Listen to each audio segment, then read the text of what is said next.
ابو جہل نے عبداللہ ابن ابی کو خط لکھا کہ اہل مکہ جو ہمارے سے تمہارے پاس گئے ہیں ان سے لڑائی کرو، ورنہ ہم تم سے لڑائی کریں گے اور تمہاری بیویوں کو اپنی لونڈیاں بنا لیں گے۔ اس طرح اس مضمون کا ایک خط مسلمانوں کو بھی لکھا، اور مختلف ان کے جتھے مسلمانوں کی چراگاہوں پہ حملہ کرتے رہے اور مسلمان بھی ان کا جواب دیتے رہے۔ عمر حضرمی کا قتل ایک اہم ایشو بنا، اور اس کے بعد ابو سفیان کا قافلہ جو شام سے واپس آ رہا تھا، تو جب انہیں خطرہ لاحق ہوا تو اس نے زمزم غفاری ایک شخص کو سونا دے کر بھیجا کہ جاؤ جا کے تم اہل مکہ کو بتاؤ کہ تمہارا قافلہ خطرے میں ہے اور مدد کو پہنچو۔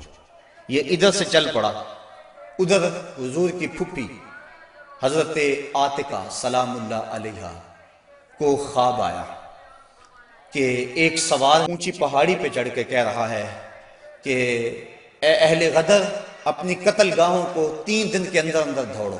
تو اس کے بعد وہ اونٹ سوار کعبۃ اللہ کی چھت پہ آ گیا اور یہ آواز وہاں بھی لگا ہے، پھر جبل ابی قبیس پہ آ گئے اور وہاں اس نے یہ آواز لگائی، لوگ اکٹھے ہو گئے اور پھر ایک بہت بڑی چٹان پتھر کے اوپر سے گری اور ٹکڑے ٹکڑے ہو گئے۔ مکے کا کوئی گھر ایسا نہیں تھا جس میں اس کے کنکر اور اس کے ٹکڑے نہ گرے۔ تو حضرت عاتقہ جب بیدار ہوئی تو انہوں نے اپنے بھائی حضرت عباس بن عبد المطلب رضی اللہ تعالی عنہ کو یہ خواب سنایا۔ انہوں نے کسی اور کو خواب سنا دیا، چلتے چلتے یہ خواب ابو جہل تک پہنچ گیا۔ حضرت عباس بن عبد المطلب سین حرم میں طواف کے لیے گئے تو ابو جہل ایک ٹولی کی شکل میں بیٹھا ہوا تھا، کہنے لگا بل فضل، بنو ہاشم میں ایک نبی کافی نہیں تھا کہ ایک نبیہ نے بھی اعلان کر دیا؟ کہتے میں نے پوچھا کیا ماجرا ہوا؟ تو اس نے یہ خواب سنایا۔ میں نے ٹال مٹول کر دی، لیکن اس نے خوب پراپیگنڈا کیا، بلکہ کہا کہ اگر 3 دن تک کوئی ایسا واقعہ نہ ہوا تو ہم چمڑے کے اوپر لکھ کر کعبے کی دیوار سے لٹکا دیں گے کہ سب سے جھوٹا خاندان بنو ہاشم ہے۔ حضرت عباس رضی اللہ تعالیٰ عنہ فرماتے ہیں کہ میں جب گھر گیا تو مجھے عورتوں نے سخت کوسنے دیے کہ وہ بدبخت پہلے تمہارے مردوں پہ بات کرتا تھا، اب عورتوں پر بھی باتیں کرنے لگ گیا۔ کہتے میں غصے سے نکلا، میرا خیال تھا جب ملے گا اگر کوئی بات کرے گا تو پھر میں اس کو خوب جواب دوں گا۔ جو ہی میں سین حرم میں داخل ہوا تو ابو جہل بھاگ رہا تھا، میں سمجھا کہ شاید میرے سے ڈر کے بھاگ گیا، لیکن ماجرا کچھ اور تھا۔ زمزم غفاری آ پہنچا تھا اور وہ ایک اونچے ٹیلے پہ کھڑا ہو گیا تھا۔ اس نے اپنے اونٹ کے کان کاٹ دیے تھے، ناک کاٹ دی اور اپنی قمیض پیچھے سے پھاڑ دی اور زور زور سے کہا اللتیمہ اللتیمہ، اے ادرک اللتیمہ، اور تمہارا قافلہ لٹ گیا، تمہارا قافلہ لٹ گیا، الغوث الغوث، مدد کو پہنچو مدد کو پہنچو۔ کہتے ہیں بھگدڑ مچ گئی، کیونکہ اس قافلے میں پورے مکے کے لوگوں نے مال لگایا ہوا تھا، لہٰذا جلدی جلدی وہ جنگ کی تیاریاں کرنے لگے اور 3 دنوں کے اندر اندر وہ مکے سے کوچ کر گئے۔ ابھی ایک منزل پہ پہنچے تھے کہ ابو سفیان کا قاصد پہنچا کہ ہم بخیریت گزر آئے ہیں، تم واپس ہو جاؤ۔ سارے صاحب لوگوں نے مشورہ دیا، لیکن ابو جہل کہتا تھا نہ، ہم نے بدر میں جانا ہے، 3 دن تک وہاں ہم نے قیام کرنا ہے، وہاں شرابیں پئیں گے، وہاں جشن منائیں گے، پورے عرب پہ ہماری دھاک بیٹھے گی۔ اسے بڑے لوگوں نے سمجھایا لیکن وہ ماننے کو تیار نہ ہوا۔ ہر منزل پہ ہر روز کوئی نہ کوئی سردار دعوت کرتا، 9 یا 10 اونٹ ذبح کرتا اور یہ قافلہ آگے بڑھ رہا ہے۔ ادھر حضور نے صحابہ کو جمع کیا، مٹھی پر جماعت، ایک چھوٹا سا گھونسلہ جو تیار کیا تھا، ایک چھوٹی سی کائنات اور دنیا جو حضور نے تیار کی تھی۔ حضور نے فرمایا صحابہ مجھے مشورہ دو، اشیروا علی ایھا الناس، لوگوں مجھے بتاؤ کیا کیا جائے۔ حضرت عمر فاروق رضی اللہ تعالی عنہ، حضرت ابو بکر صدیق رضی اللہ تعالیٰ عنہ، انہوں نے عرض کی حضور آپ جو چاہیں ہم آپ کے ساتھ ہیں۔ حضرت مقداد نے عرض کی حضور آپ برق الغماد تک بھی جانا چاہیں تو ہم آپ کا ساتھ دیں گے۔ حضور نے فرمایا مجھے مشورہ دو۔ ابو بکر و عمر نے عرض کی اے ہادی دورہ، ہمارے مال و جان اولاد سب کچھ آپ پر قربان، غلامان محمد جان دینے سے نہیں ڈرتے، یہ سر کٹ جائے یا رہ جائے کچھ پرواہ نہیں کرتے۔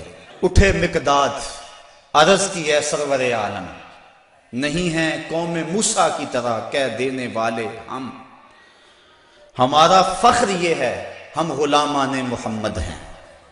ہمیں باطل سے کیا ڈر، زیر دامان محمد۔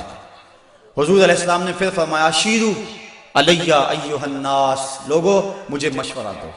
حضرت عمر فاروق پھر اٹھے تو حضور نے پھر کہا شیرو علیہ ایہا الناس، لوگو مجھے مشورہ دو۔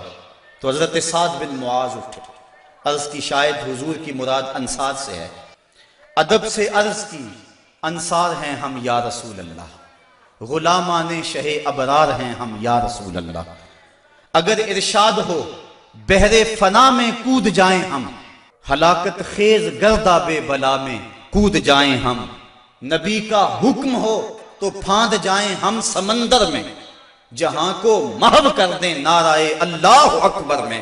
یہ قریش مکہ تو کیا چیز ہیں، دیووں سے لڑ جائیں، سنانے نیزہ بن کے سینہ باطل میں گڑ جائیں۔ حضور آپ کا حکم تو ہو۔ آقا کریم علیہ السلام خوش ہو گئے، فرمایا چلو۔ بدر کی طرف پیش قدمی ہوئی، 313 افراد پر مشتمل یہ قافلہ جب مدینے سے نکلا تو عجیب حالت تھی، مختصر سامان تھا، 2 گھوڑے، 6 زرہیں، 8 شمشیریں، پلٹنے آئے تھے یہ لوگ دنیا بھر کی تقدیریں۔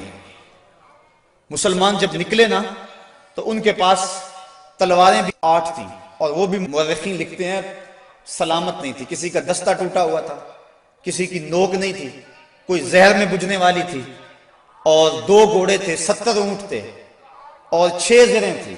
جن کے پاس تلواریں نہیں تھی انہوں نے کھجوروں کے ڈنڈے توڑ لیے۔ اللہ اکبر، کیسا منظر تھا، کیسا ماحول تھا۔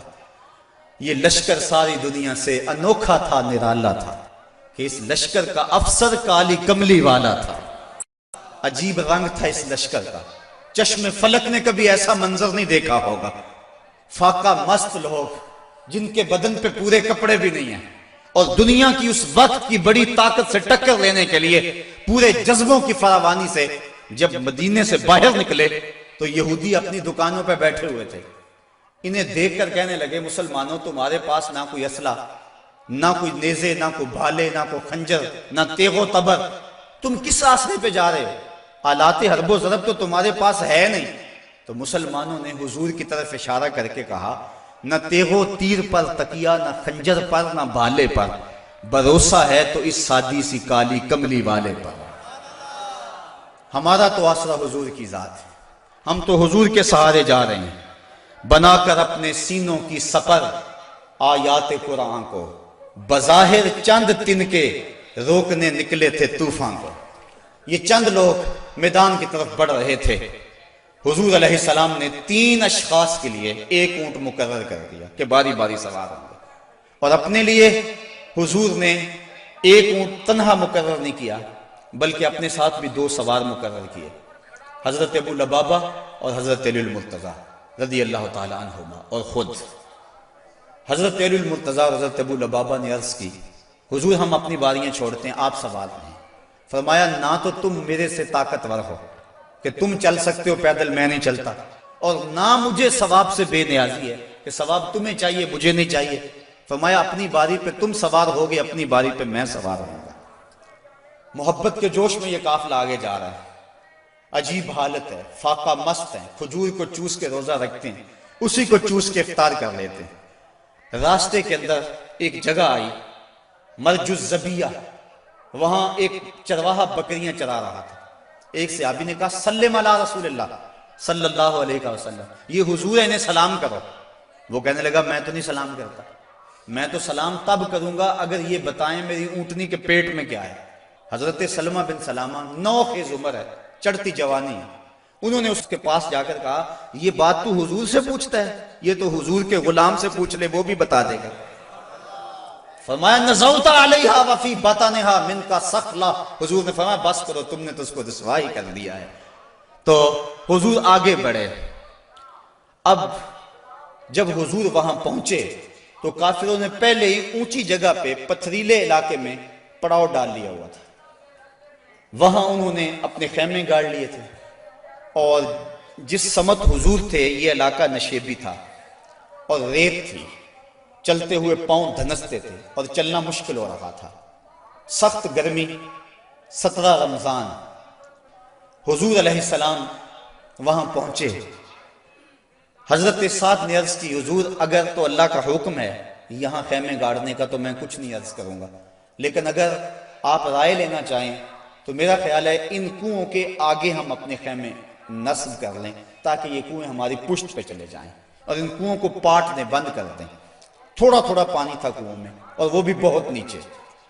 اب جب حضور وہاں پہنچے، یہاں مورخ اسلام حفیظ جلندری نے وادی بدر کی فریاد کو بیان کیا ہے۔ وادی بدر نے جب اپنے دامن میں اترتے ہوئے ان مقدس مہمانوں کو دیکھا تو وادی بدر نے اللہ سے فریاد کی۔ سنو بدر نے کیا کہا، الہی کیا خبر تھی، ایک دن ایسا بھی آئے گا کہ تیرا ساقی کوثر یہاں تشریف لائے گا۔ خبر کیا تھی، یہاں تیرے نمازی آ کے ٹھہریں گے، شہید آرام فرمائیں گے، غازی آ کے ٹھہریں گے۔ مالک مجھے پتا ہوتا طوفان نوح میرے اوپر سے گزرا تھا، میں کوئی پانی جمع کر رکھتی، آج ان غازیوں کو، ان مجاہدوں کو میں پانی پیش کرتی، میں شبنم کے قطرے جمع کرتی رہتی، اور آج تیرے رسول کے غلاموں کو وہ پانی پیش کر دیتی۔ مجھے کیا پتا کہ میرے بھی مقدر جاگیں گے۔ تیرا ساقی کوثر یہاں جلوہ گر ہوگا، تیرے محبوب کے پیارے قدم اس خاک پہ آئے، الہی حکم دے سورج کو اب آتش نہ برسائے۔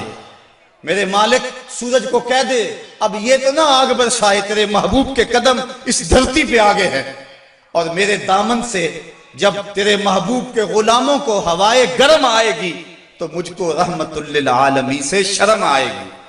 یا اللہ میری فریاد پوری کر لے۔ اس وادی نے فریاد کی اور دعا کرتے ہوئے وادی نے کہا، برائے چند ساعت ابر باراں بھیج دے یا رب، برائے چند ساعت ابر باراں بھیج دے یا رب، بہاراں بھیج دے یا رب، بہاراں بھیج دے یا رب۔ وادی نے یہ دعا کی، دعا صحرا نے مانگی دامن امید پھیلا کر، یکا یک ابر باراں آسماں پر چھا گیا آ کر، مدینے کی بلندی سے جو رحمت کی گھٹا اٹھی تو استقبال کو فردوس کی ٹھنڈی ہوا اٹھی۔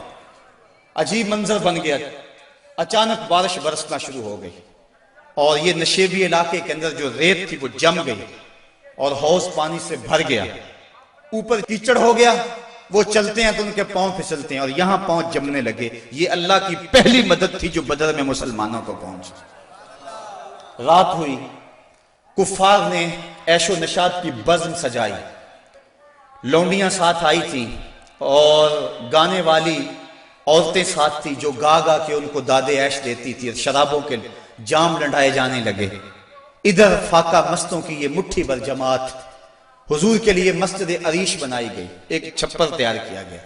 حضرت ابوبکر صدیق رضی اللہ تعالیٰ عنہ حضور کے پیرے کے لیے کھڑے ہو گئے۔ فرماتے ہیں ساری رات حضور نے سجدوں میں، قیام میں اور رکوع میں گزار دی۔ ساری رات اللہ کی بارگاہ میں روتے رہے اور اللہ کی بارگاہ میں عرض کرتے رہے، اللہم ھذا قریش اقبلت بخیلائھا وفخرھا تحادک وتکذب رسولک اللہم فنصرک الذی وعدتنی۔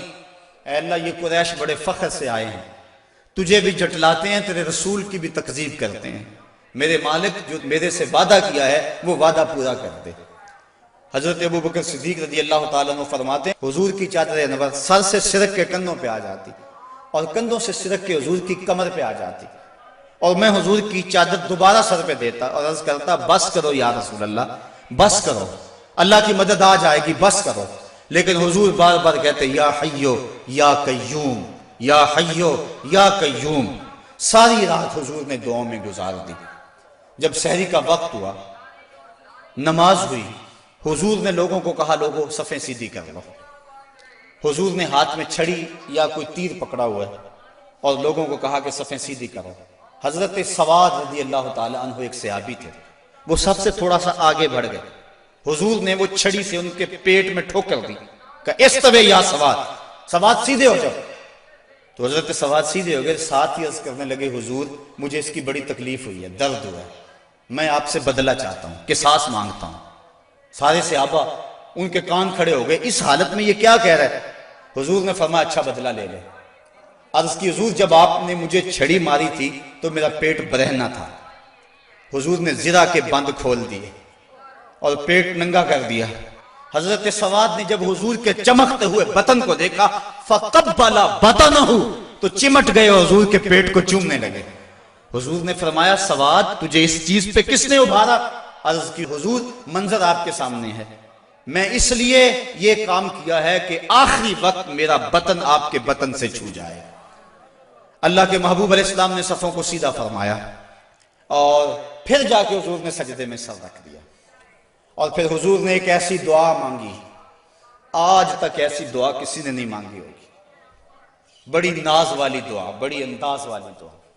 ایسی دعا آج تک نہ کسی نے مانگی اور نہ کوئی مانگ سکتا ہے. حضور نے پیشانی سجدے میں رکھ دی، آنکھوں میں آنسو ہیں.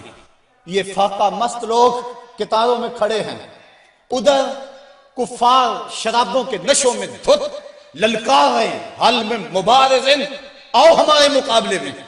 حضور علیہ السلام صحابہ کو صفوں میں کھڑا کر کے آپ پیشانی کو مسجد عریش کی ریت پہ رکھ دیا اور آنکھوں میں آنسو ہیں.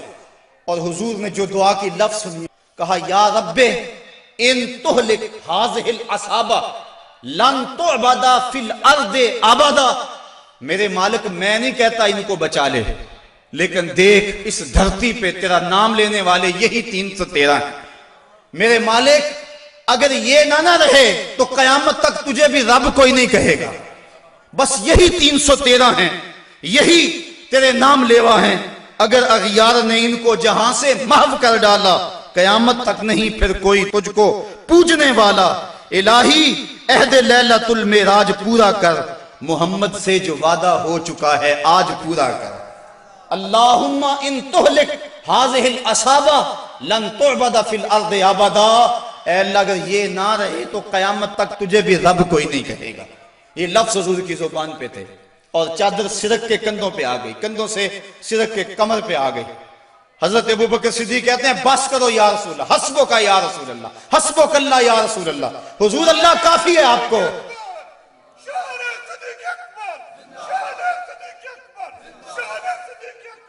تو کہا حضور بس کرو بس کرو. اللہ کی مدد آ گئی، لیکن حضور کی آنکھوں میں مسلسل آنسو ہیں اور کہتے ہیں مالک یہی مٹھی بھر میری زندگی کی کمائی ہے، یہی 313 ہے تیرے نام لیوا روئے زمین پہ. اگر یہ نہ رہے تو قیامت تک تجھے بھی کوئی رب نہیں کہے گا. پھر کیا ہوا؟ اچانک حضور نے سر اٹھایا. حضرت ابوبکر صدیق فرماتے ہیں میں دیکھ رہا تھا، حضور نے فرمایا ابشر یا ابا بکر اتاک نصر اللہ ھذا جبریل آخذ بعنان فرسہ. ابو بکر بشارت ہو، مبارک ہو، وہ دیکھو اللہ کی مدد آ گئی ہے. وہ دیکھو جبریل گھوڑے پہ سوار ہیں اور گھوڑے کی لگام کو تھامے ہوئے ہیں اور گھوڑے کے پاؤں کے اوپر گرد جمی ہوئی ہے. وہ دیکھو اللہ کی مدد آ گئی. اللہ اکبر. حضور علیہ السلام یا حیو یا قیوم کا وظیفہ پڑھ رہے ہیں. ادھر کافروں نے کہا حل میں مبارز. حضور نے 3 انصاری جوان بھیجے، حضرت حارث، حضرت معاذ اور حضرت معوذ. قریش نے پوچھا کون؟ کہا ہم رہت من الانصار، انصار میں سے ہم کچھ لوگ ہیں. کہا جاؤ چلے جاؤ، ہمارا تمہارے سے کوئی مقابلہ نہیں، ہمارے جوڑ کے لوگ بھیجو، ہم اپنے جوڑ کے لوگوں سے لڑا کرتے ہیں. انہوں نے آ کر حضور سے عرض کی حضور یہ بڑے متکبر ہیں، کہتے ہیں تم ہمارے جوڑ کے نہیں ہو. حضور علیہ السلام نے فرمایا قم یا عبیدہ، قم یا حمزہ، قم یا علی. عبیدہ تم اٹھو، حمزہ تم اٹھو، علی تم اٹھو. کہا جاؤ تم جوڑ کے ہو بلکہ ان کو توڑ کے آؤ. حضرت علی، حضرت حمزہ اور حضرت عبیدہ تینوں گئے. انہوں نے پوچھا کون؟ چونکہ انہوں نے زرہیں پہنی ہوئی تھی، اپنے نام بتائے. انہوں نے کہا اکفاؤن کرامن، ہاں اب ہمارے جوڑ کے آ گئے. پھر حضرت علی المرتضیٰ جھپٹے اور ایک بار میں اپنے دشمن کا کام تمام کر دیا. شیبہ، عتبہ اور ولید یہ تینوں مقابلے میں آئے تھے. حضرت حمزہ نے بھی چند لمحوں کے اندر جو ہے ان کا کام تمام کر دیا. حضرت عبیدہ بوڑھے تھے، ان کی پنڈلی کٹ گئی اور پنڈلی سے جو ہے وہ گودا باہر آ رہا تھا اور حضرت حمزہ اور حضرت علی آگے بڑھے اور ان کی مدد کی اور ان کے دشمن اور مقابل کو قتل کیا. حضرت عبیدہ کی آنکھیں کچھ ڈھونڈ رہی ہیں. پھر اچانک حضور نظر آئے تو وہاں گھسیٹ کے آپ کو حضور کی طرف کرنے لگے. آقا کریم نے دیکھا تو جلدی جلدی آئے.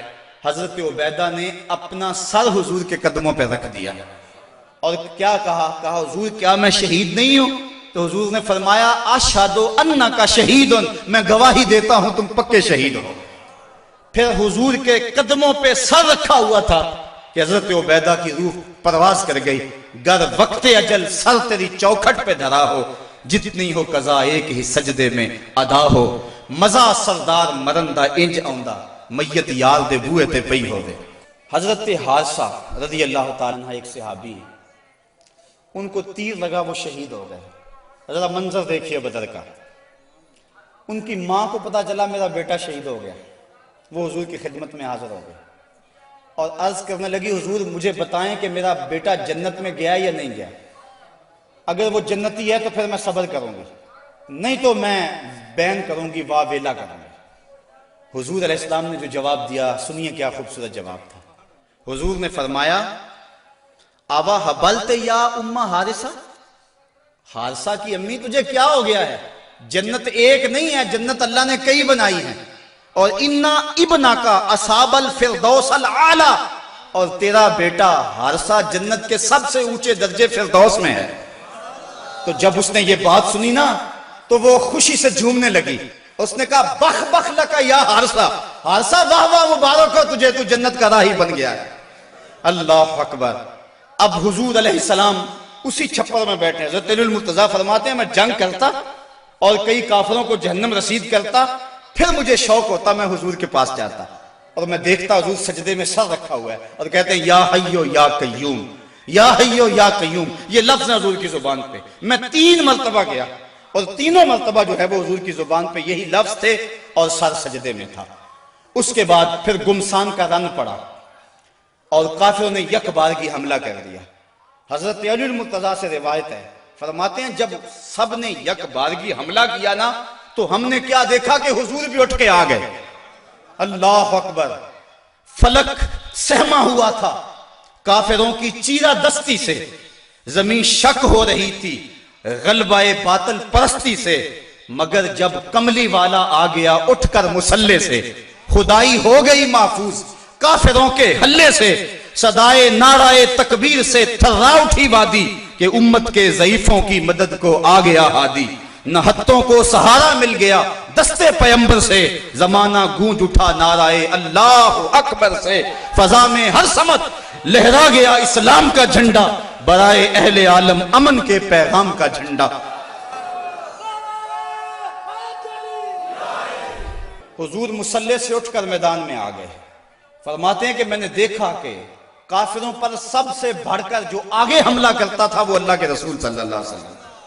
حضور بڑھ بڑھ کے حملہ کرتے تھے اور فرمایا قوموا الی الجنہ عرضها السماوات والارض، نکلو اس جنت کی طرف جس کی چوڑائی زمین و آسمان کے برابر ہے۔ حضور یہ پڑھتے جا رہے تھے قوموا الی الجنہ، بڑھو بڑھو جنت کی طرف۔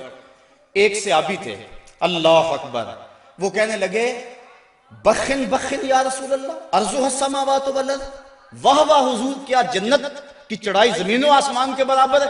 حضور فرمایا ہاں عرضها السماوات والارض۔ تو وہ کھجوریں کھا رہے تھے، انہوں نے کھجوریں پھینک دی، کہا پھر میرے اور جنت کے راستے میں یہ کھجوریں رکاوٹ بنی ہوئی ہیں، اور میدان میں کود گئے اور داد شجاعت دیتے ہوئے جام شہادت نوش کر لیا۔ پھر ابو جہل نے سوچا کہ یہ تو پانسا پلٹ گیا، تو اس نے کہا آواز دو لنا عزا ولا عزا لکم، ہمارے پاس عزا ہے تمہارے پاس عزا کوئی نہیں۔ تو حضور نے فرمایا تم بھی اونچی جگہ پہ چڑھ جاؤ، اپنے غلاموں کو فرمایا، اور جب وہ کہتے ہیں لنا عزا ولا عزا لکم، اور تم جواب کے اندر کہو اللہ مولانا ولا مولا لکم، اللہ ہمارا مولا ہے تمہارا مولا ہی کوئی نہیں ہے۔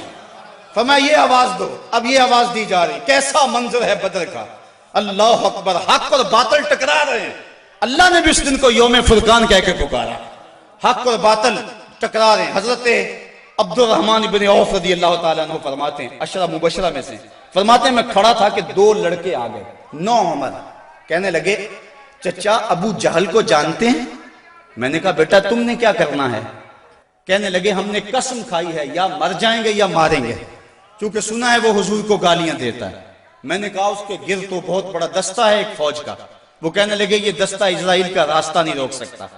کہتے میں نے اشارہ کیا وہ ابو جہل ہے۔ کہتے ابھی میری انگلی اٹھی تھی، میں نے دیکھا شہبازوں کی طرح جھپٹ کے وہ ابو جہل کے اوپر ٹوٹ پڑے۔ لڑتے لڑتے ایک کا بازو کٹ گیا، لیکن اس کا چمڑا جو تھا وہ اڑا رہا، جس کی وجہ سے لڑتے لڑتے رکاوٹ ہوتی تھی۔ اس نے اپنے ہاتھ کو پاؤں تلے رکھ کے توڑ کے پھینک دیا۔ جو جہاد کے راستے کے اندر رکاوٹ بنتا ہے وہ اپنا بازو بھی ہو تو اس کو ہٹا دیں گے راستے سے۔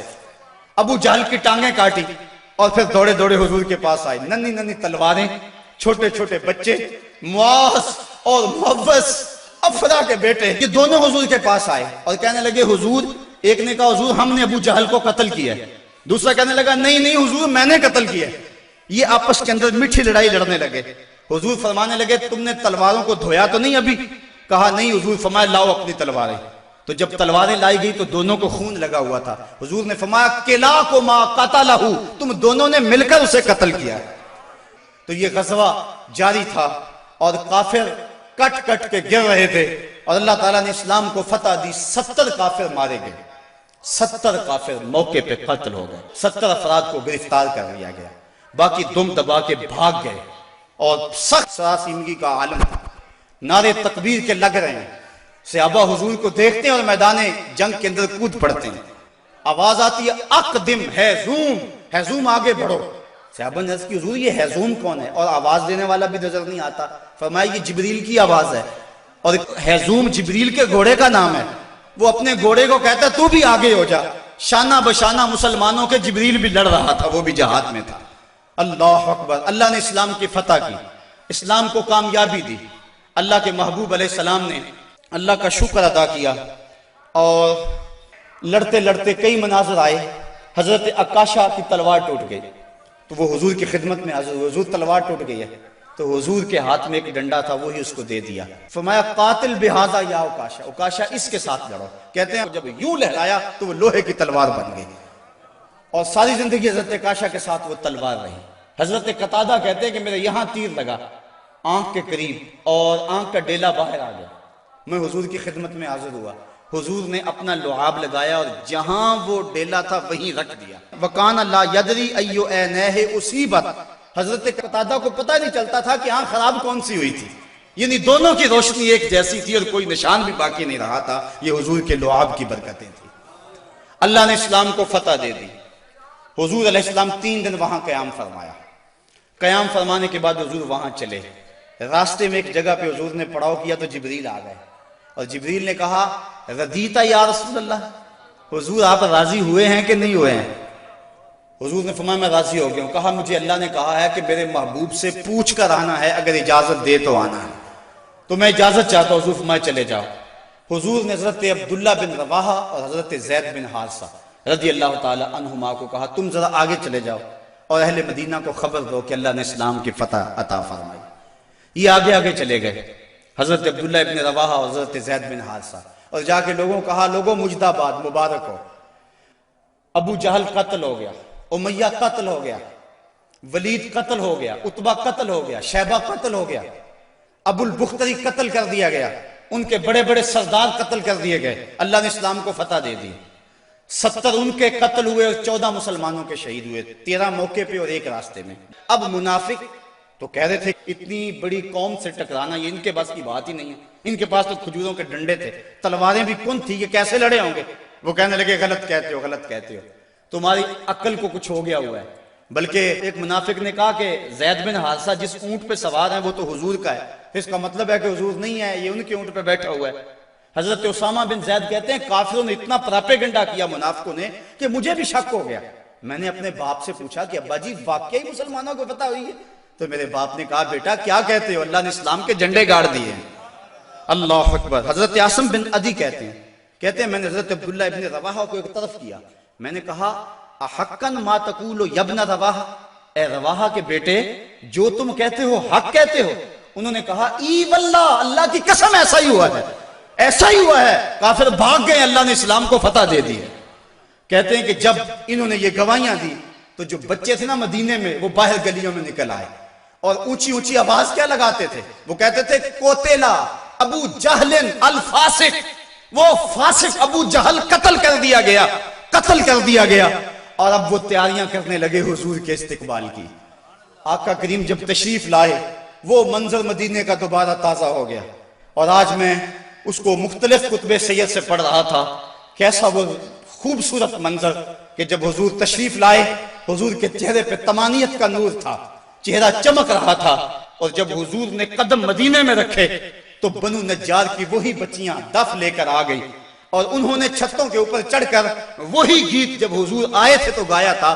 آج پھر ان کی زبان پہ ہے طلع البدر علینا من ثنیۃ الوداع وجب الشکر علینا ما دعا للہ دائی، کہ وہ دیکھو چاند طلوع ہو گیا وداع کی پہاڑیوں سے، وہ دیکھو چاند چڑھ گیا ہے. اور حضور یوں تشریف لائے مدینہ کے اندر. اللہ نے اسلام کی عظمت کے جھنڈے گاڑ دیے اور اس دن کو میرے رب نے بھی یوم فرقان کہہ کے پکارا. 22 رمضان کو حضور نے مراجعت فرمائی اور جمعے کا دن تھا جب حضور مدینہ شریف پہنچے. اللہ تعالیٰ نے اسلام کو فتح دے دی.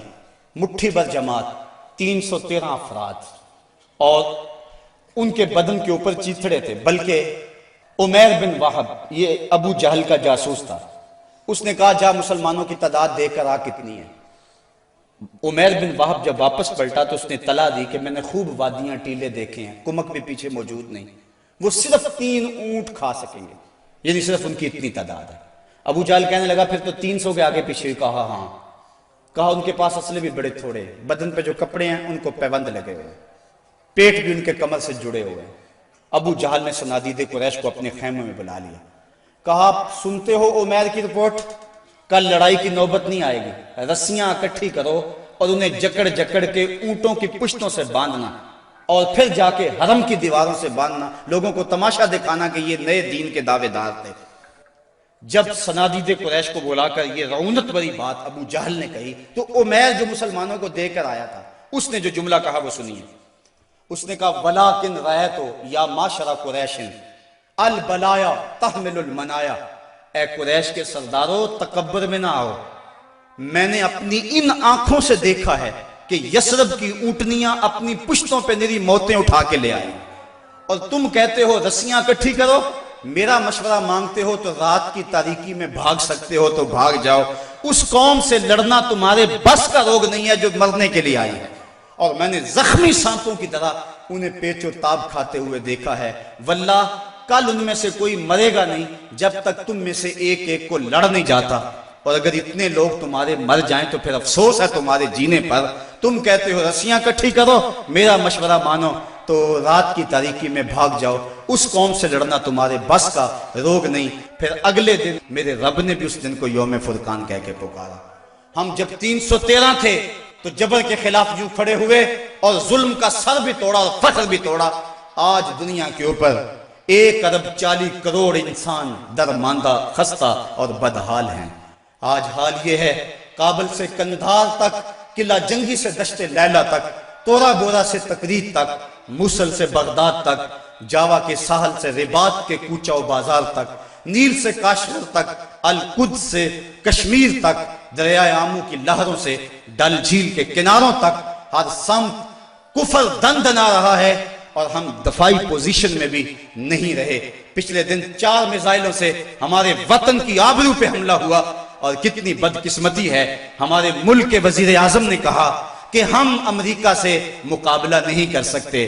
میں نے کہا یہ بات صدر کہتا تو شاید مجھے دکھ نہ ہوتا، تو حضرت امام حسین کی اولاد سے تعلق رکھتا ہے، تیرے پاس تو 72 بھی فرد ہوتے وہ بھی میدان میں لے کر آ جاتا. یہ کیسے حالات آگئے اور کیسے دن آگئے. صاحبو اس بات میں تو واقعی معقولیت ہے کہ جب تم کمزور ہو تو طاقتور سے ٹکر نہ لو، لیکن اگر تم کمزور بھی ہو لیکن درندہ تمہارے گھر میں گھس آئے اور تمہارے بچوں کی ہڈیاں توڑنے لگے اور تمہارے گھر کے افراد کا خون پینے لگے اور پھر بھی تم کہو کہ ہم مقابلہ نہیں کر سکتے ہیں، تو یہ کیسی بے ڈھنگی بات ہے. اب بھی بلا کو جینے کا جواز باقی رہ گیا ہے. زندگی اتنی بھی غنیمت نہیں کہ اس کے لیے عہد کم ظرف کی ہر بات گوارا کر لی جائے. صاحبو زندگی کے یہ حسی لمحے اہل بدر کی زندگیوں سے روشنی لے کر منور کیے جا سکتے ہیں. آج پوری دنیا کے اوپر 1 ارب 40 کروڑ انسان کبھی خانمہ برباد نہ ہوتے اگر انہیں بدر والوں کا جذبہ نصیب ہو گیا ہوتا. ہمارے پاس آلات حرب و ضرب نہ بھی ہوں لیکن مسلمان جب ظلم کے مقابلے میں کھڑے ہوتے ہیں تو بڑی بڑی قوتیں دم توڑ جاتی ہیں، ان کا مقابلہ نہیں کر سکتی ہیں.